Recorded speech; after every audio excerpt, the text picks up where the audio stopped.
Mike Ormsby. I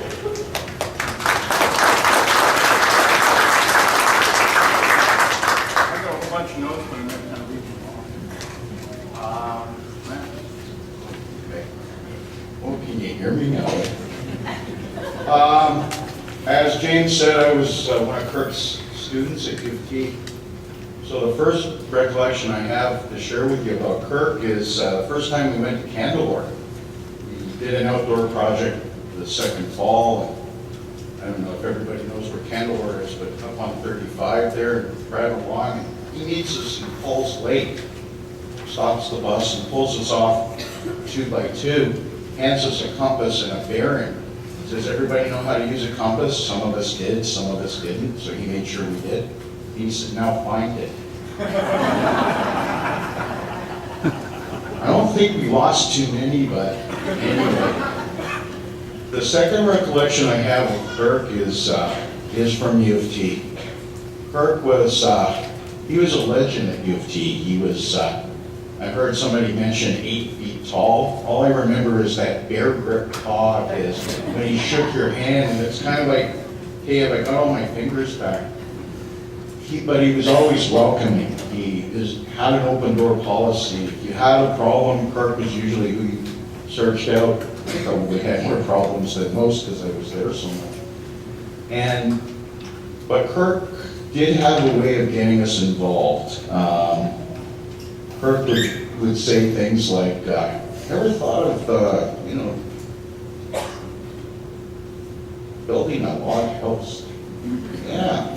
Well, we're doing this course up at Canoe with Alan Mackey. Wow, I really like, he's good, I signed you up. Or he'd say stuff like, you like wood canvas canoes. By the way, I'm supposed to be talking about not just canoes, so I am going to talk about it. But he'd say, do you like wood canvas canoes? And I go, yeah. You ever heard of a Gates canoe? Gates, no. Harold Gates, one of the finest wood canvas builders. You got to see his stuff. You get one of his canoes, probably the last one he made. No. I guess I have to see that. He said, how do you feel about picking it up? I thought it was a If you don't know where Harold Gates was from, it was Nova Scotia.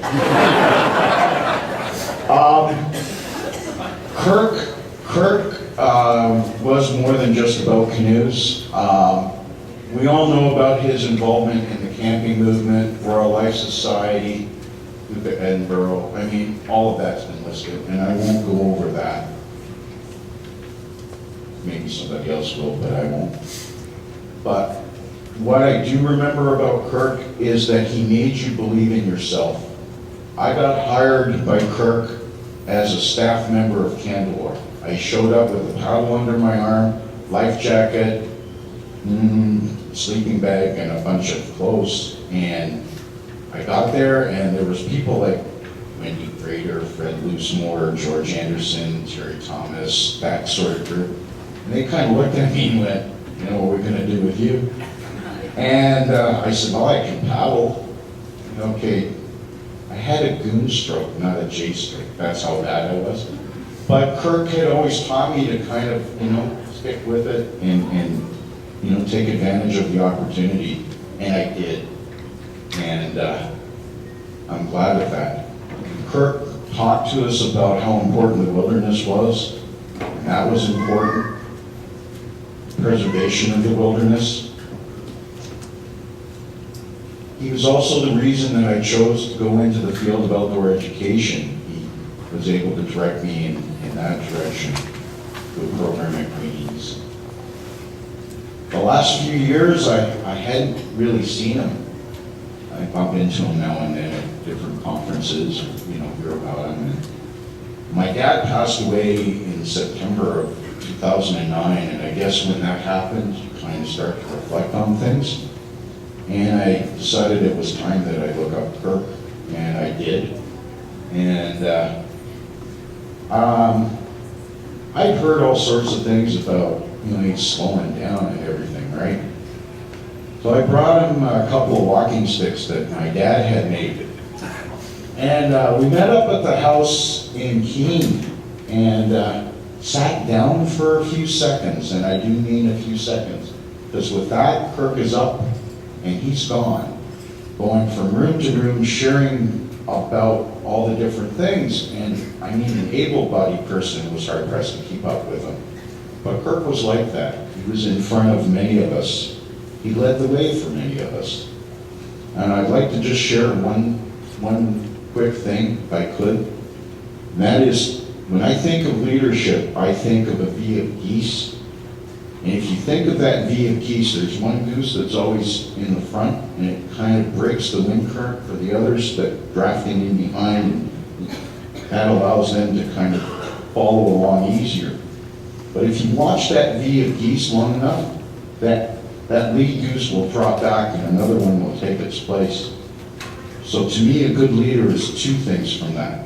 One, it's somebody who sticks his neck out, and Kirk did that, whether it came to collecting canoes or rural life saving or camps or whatever. You lead the way. But also you let somebody, when they're ready, you let them take that lead. And I came from Canoe and I came from phys ed, and I know there's others that have come from other areas that Kirk touched probably as much or more than the impact he made on my life. But it was all the same, because he always let us spread our wings and take that lead. I have two quick poems. I know we're only supposed to talk 3 to 5 minutes. I have no idea how long I've been up here, and I do have a tendency to prattle on. But there was a young woman that wrote a poem. The reason I like to read this is her name is Fiona Ramsey. Fiona is involved with Badger paddles. The paddle that you may have seen that was signed, that was donated. Badger also donated another paddle, which you'll learn about later. She's an artist, and Kirk had commissioned her to do a couple paddles for him, one which was a reproduction of the Bill Mason stamp. So she wrote the following, and she wasn't able to make it, and she asked me if I would share it. This is about canoes, so it kind of deviates from what I was supposed to be talking about. Called The Man in the Canoe. There once was a man, a keeper of the wilderness. There once was a canoe, also a keeper of the wilderness. There once was a meeting of these spirits. The man and the canoe became brothers. This man revered his brother, and the canoe made many friends. The man and his friends made a special home for the canoe. They found him shelter. They made him a museum. They honored the canoe. The canoe was grateful to his brother. The canoe's friends were grateful to his brother.